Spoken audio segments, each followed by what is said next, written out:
अस्सलाम वालेकुम दोस्तों, कैसे हैं आप? ठीक-ठाक होंगे, खैरियत से होंगे। उम्मीद है आपकी तबीयत ठीक-ठाक होगी और आप अपनी जो प्रैक्टिस है वो बड़े अच्छे तरीके से कर रहे होंगे। जिस तरह कि आप जानते हैं कि मेरा नाम डॉक्टर अरशद नदीम अमान है। मैं चूँकि अपना तारुफ़ करा दूँ, चूँकि बाज़ लोग पहली दफ़ा वीडियो देख रहे होते हैं, तो उन्हें थोड़ी-सी नो हाव हो कि किस तरीके से हम आगे इस सेक्शन को चला रहे हैं और इस यूनिट को हम आगे बढ़ा रहे हैं। तो मैं गायनी यूनिट स्टार्ट किया हुआ है, जिसमें मेरा पहला चैप्टर जो था वो यूट्रस के हवाले से था। तो यूट्रस में हमने जो है मायोमेट्रियम की एब्नॉर्मैलिटीज़ डिस्कस कर ली, leiomyoma, fibroids, leiomyosarcoma, endometrial thickening, endometrial abnormalities, endometrial differential diagnosis सारे डिस्कस कर चुके हैं। आज हमारा टॉपिक जो है वो सर्विक्स के हवाले से है। तो मैं सर्विक्स की एब्नॉर्मैलिटीज़ के बारे में आज डिस्कस करूँगा कि सर्विक्स की एब्नॉर्मैलिटीज़ हमें अल्ट्रासाउंड पर किस तरीके से नज़र आएँगी। तो पहली बात तो ये कि बाज़ औक़ात पेशेंट आपके पास आते हैं जिसमें उन्होंने हिस्टेरेक्टोमी की होती है, लेकिन वो एक्चुअली सुप्रा सर्वाइकल हिस्टेरेक्टोमी होती है। तो सुप्रा सर्वाइकल हिस्टेरेक्टोमी में आप याद रखें कि सर्वाइकल टिश्यूज़ जो हैं वो रह जाते हैं।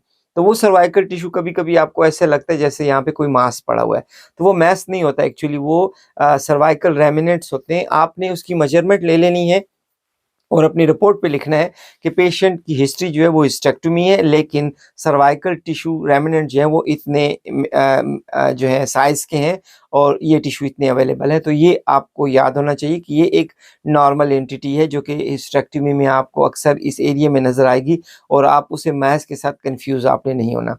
दूसरी जो सर्वाइकल की एब्नॉर्मैलिटी है वो पॉलिप्स है। तो सर्वाइकल पॉलिप्स जो हैं वो कॉमन है, लेकिन अल्ट्रासाउंड पे उसको डिस्टिंग्विश इसलिए नहीं किया जा सकता कि ये बहुत छोटे होते हैं और इनका साइज़ छोटे होने की वजह से हमको ये आसानी से नज़र नहीं आ सकते अनलेस इसके गिर्द कोई ना कोई फ्लूइड मौजूद हो। अगर इसके गिर्द फ्लूइड मौजूद हो तो ये आपको जो है कन्फर्म हो जाते हैं कि ये जो है सर्वाइकल पॉलिप्स है।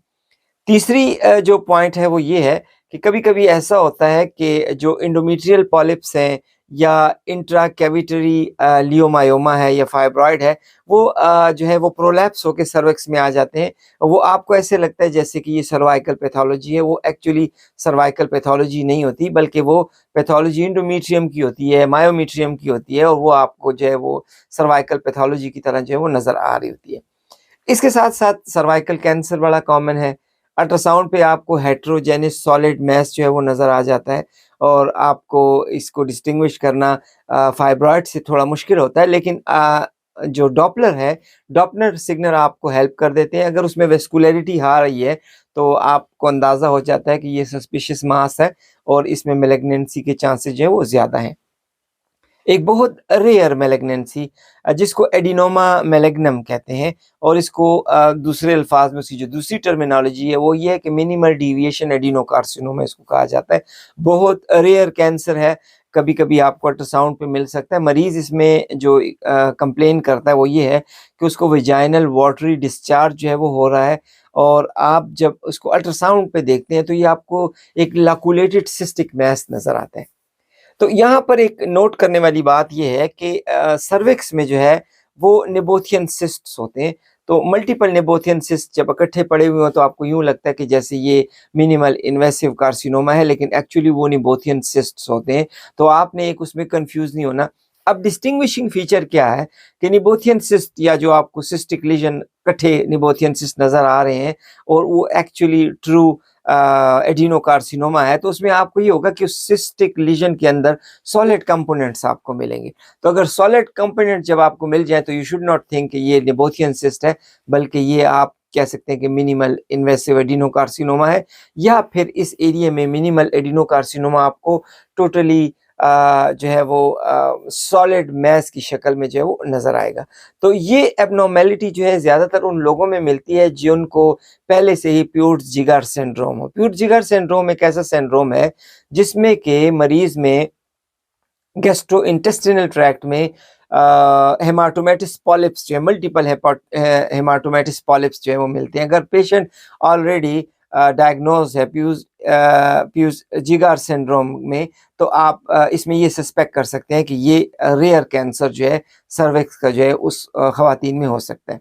तो अब अल्ट्रासाउंड इमेजेस पे ये हमें पोस्ट हिस्टेरेक्टोमी सर्वाइकल रेमिनेंट कैसे नज़र आएंगे, पॉलिप्स कैसे नज़र आएंगे, ये जो प्रोलैप्स पॉलिप्स है, प्रोलैप्स इंडोमेट्रियल पॉलिप्स हमें किस तरीके से नज़र आएंगे, या हमें जो ट्रू कैंसर है सर्विक्स का वो कैसे नज़र आएगा, या मिनिमल इन्वेसिव कार्सिनोमा जो एडिनो कार्सिनोमा ये कैसे नज़र आएगा, ये तमाम इस स्लाइड पे एक्सप्लेन हो चुका है। आइए इस स्लाइड्स देखते हैं और इस स्लाइड के ज़रिए आपको अंदाज़ा होगा कि हम सर्वाइकल एब्नॉर्मेलिटीज़ को किस तरीके से जो है वो अल्ट्रासाउंड इमेजिंग पे डिटेक्ट करेंगे। इस ट्रांसवेजाइनल इमेजेस पे आपको सर्विक्स सिर्फ नज़र आ रहा है। ये दरअसल सुप्रा सर्वाइकल हिस्टेक्टोमी इसकी हुई है। इस पेशेंट में आप देखें तो आपको सर्वाइकल एरिया तो नज़र आ रहा है, लेकिन lower body of the uterus और यूट्राइन फंडस बिल्कुल नज़र नहीं आ रहा क्योंकि ये रिमूव हो चुका है। तो इसको हम कहते हैं सुप्रा सर्वाइकल हिस्टेक्टोमी।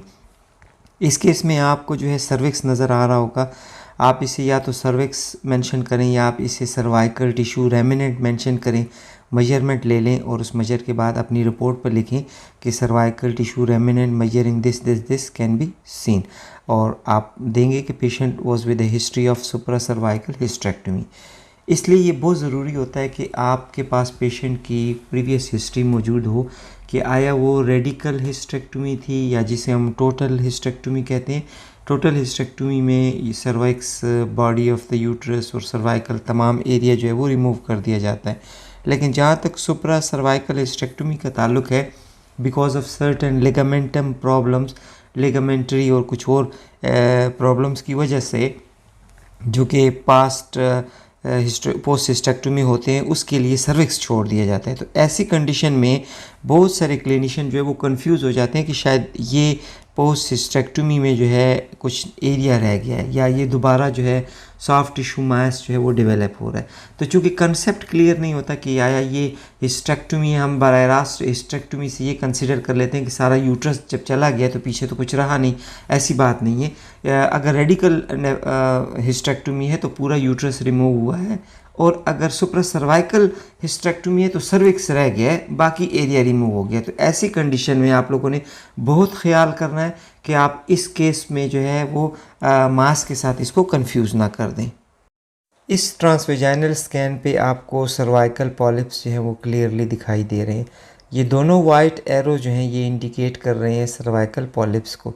आप देखें तो जो राइट साइड पर पॉलिप है वो इकोजेनिक है और छोटा सा साइज़ है और राउंड इन शेप है, जबकि लेफ़्ट साइड का जो पॉलिप है वो ज़रा सा बड़ा है।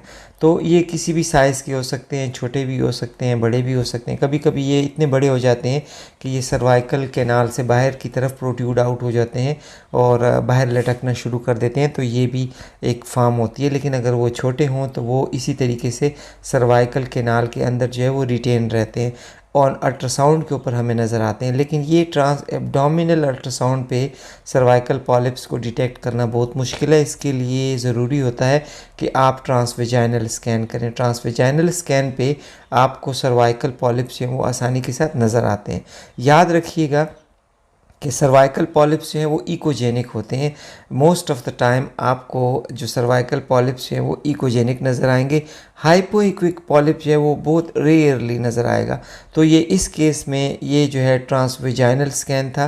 ट्रांसवेजाइनल स्कैन में सिर्फ सर्विक्स को फोकस करके आपको दिखाया गया है कि ये सर्वाइकल पॉलिप्स हैं, और सर्वाइकल पॉलिप्स जो है या तो राउंड शेप में नज़र आएंगे या आपको जो है ओवल शेप में नज़र आएंगे। इस अल्ट्रासाउंड इमेज को आप गौर से देखें। ये अगेन ट्रांसवेजाइनल स्कैन है। ट्रांसवेजाइनल स्कैन में ये पॉलिप तो दिखा रहा है, लेकिन ये पॉलिप दरअसल सर्विक्स का पॉलिप नहीं है, बल्कि ये इंडोमेट्रियम का पॉलिप था जो कि प्रोलैप्स होके सर्वाइकल कैनाल के अंदर प्रोट्रूड कर रहा है। ये जो वाइट एरो हैं, दोनों वाइट एरो जो हैं ये इंडिकेट कर रहे हैं कि ये पॉलिप जो है प्रोट्रूड हुआ हुआ है। अगर आप इस पॉलिप को गौर से देखें और इसको फॉलो करें तो ये फॉलो करते हुए आप ऊपर तब जब जाएंगे तो आपको ये इंडोमेट्रियम कैविटी के अंदर से निकलता हुआ नज़र आ जाएगा। तो आपको ये क्लियर हो जाएगा कि ये जो है कोई प्रोट्रूडिंग पॉलिप्स है जो कि इंडोमेट्रियम कैनाल से प्रोट्रूड कर रहा है, प्रोलैप्स कर रहा है सर्वाइकल कैनाल के अंदर। तो ये भी जो है एक ख़ास किस्म की एंटिटी है। इसमें भी आपने जो है अल्ट्रासाउंड करते हुए बड़ा केयर करना है। अब ये पैथोलॉजीज़ जो है वो ट्रांस एब्डोमिनल स्कैन पे नहीं देखी जा सकती। ट्रांस एब्डोमिनल पे चूँकि बिकॉज ऑफ बाउल जिसे हम कहते हैं बाउल गैसेस या बॉडी हेपेटिस में ये नज़र नहीं आता, तो इस तरह के स्कैन के लिए आपने TVS स्कैन जो है वो ज़रूर करना होता है ताकि आप ट्रू पॉलिप्स या प्रोलैप्सिंग पॉलिप को पहचान सकें। इस अल्ट्रासाउंड इमेज पे अगेन आपको वही प्रोलैप्सिंग पॉलिप जो है वो दिखाया गया है, लेकिन इसके अंदर चूँकि डॉपलर डाला गया है, डॉपलर पे आपको जो है वो वेस्कुलरिटी नज़र आ रही है। ये पॉलिप जो है वो हाइपर वेस्कुलर है। इस हाइपर वेस्कुलरिटी की वजह से इसमें मैलिग्नेंसी के चांसेस जो हैं वो ज़्यादा हैं, लेकिन चूँकि ये प्रोलैप्सिंग पॉलिप है, अगेन ये दरअसल इंडोमेट्रियल पॉलिप था जो कि प्रोलैप्स होकर सर्वाइकल कैनाल के अंदर, सर्वाइकल कैविटी के अंदर जो है वो आ रहा है, जो आपको नज़र आ रहा है। आप इस पॉलिप को जो है वो गौर से देखें और इसके रूट को फॉलो करते जाएं तो आपको इसका रूट जो है वो नज़र आ रहा है कि ये इंडोमेट्रियम कैविटी से ग्रेविटेट करके डाउनवर्ड जो है वो आ रहा है।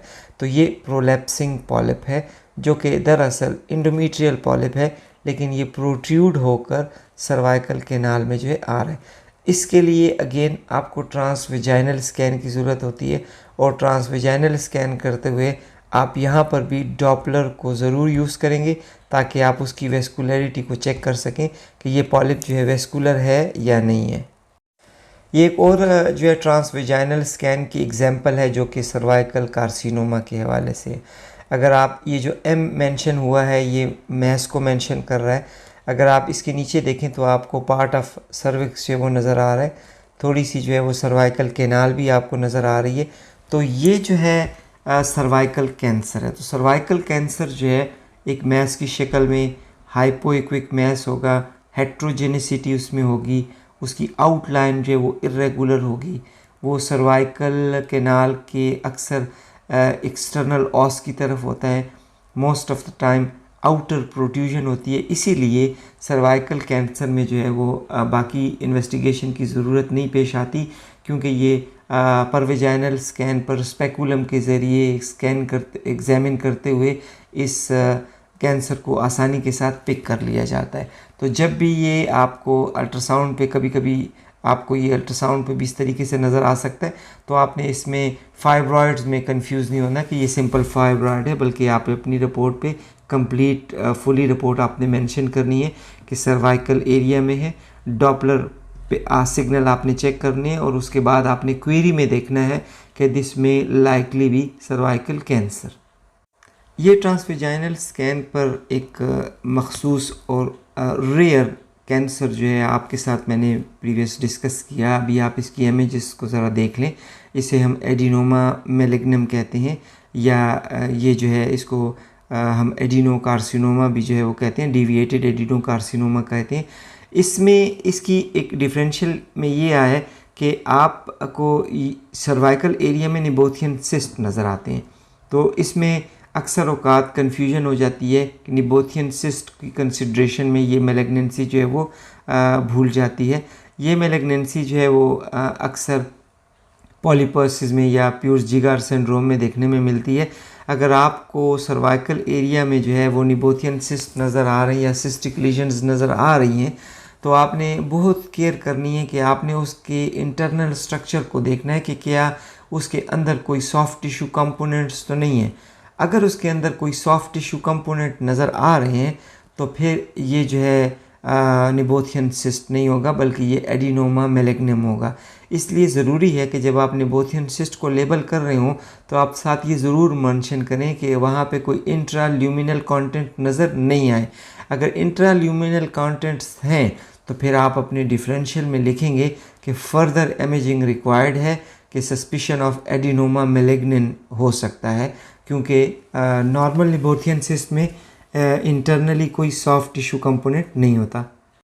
ये आप लोगों की अंडरस्टैंडिंग के लिए एक ट्रांस एब्डोमिनल इमेज भी दिखाया गया है। आप देखें तो आपको यूरिनरी ब्लैडर नज़र आ रहा है, सर्विक्स नज़र आ रहा है, इंडोमेट्रियम नज़र आ रही है, यूट्रस कंप्लीट नज़र आ रहा है, लेकिन सर्वाइकल कैनाल जो है वो थोड़ा सा आपको एबनॉर्मल नज़र आ रहा है, इनलार्ज नज़र आ रहा है, और उसके दरमियान आपको जो है वो सिस्ट नज़र आ रहे हैं।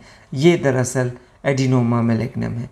एडिनोमा मैलिग्नम में जिस तरह मैंने आपसे बताया था कि उसमें या तो निबोथियन सिस्ट की तरह सिस्टिक लीजन जो है वो इकट्ठे मिलते हुए नज़र आएंगे, या कभी-कभी उस सिस्ट के साथ आपको सॉफ्ट टिश्यू कंपोनेंट या सॉफ्ट टिश्यू मैश जो है वो नज़र आ रहा होगा। तो ये दोनों पॉसिबिलिटीज़ को आपने मद्देनज़र रखते हुए पेशेंट की जो स्कैनिंग करनी है, तो वो आपको अगर ट्रांस एब्डोमिनल पे कोई सस्पिशन नज़र आ रहा है तो आप फिर डायरेक्टली ट्रांसवेजाइनल स्कैन करें।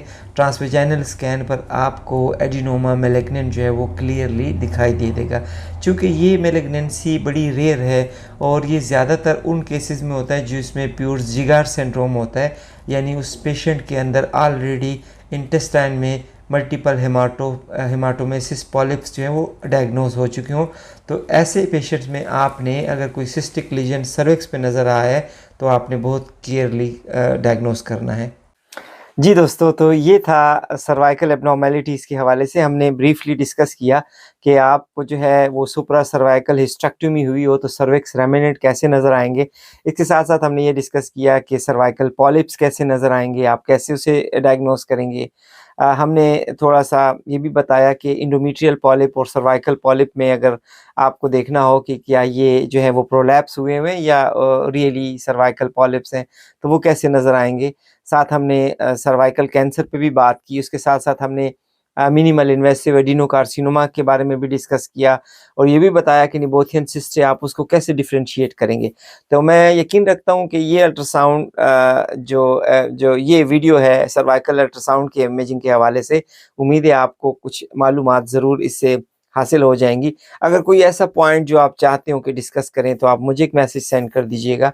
आपके फीडबैक मुझे रेगुलर मिलते रहते हैं, आपका बहुत-बहुत शुक्रिया और मेरी वीडियोज़ देखते रहें, दूसरों में शेयर करते रहें, नॉलेज एक-दूसरे के साथ शेयर करने से आपकी नॉलेज जो है वो एनहांस होती रहेगी।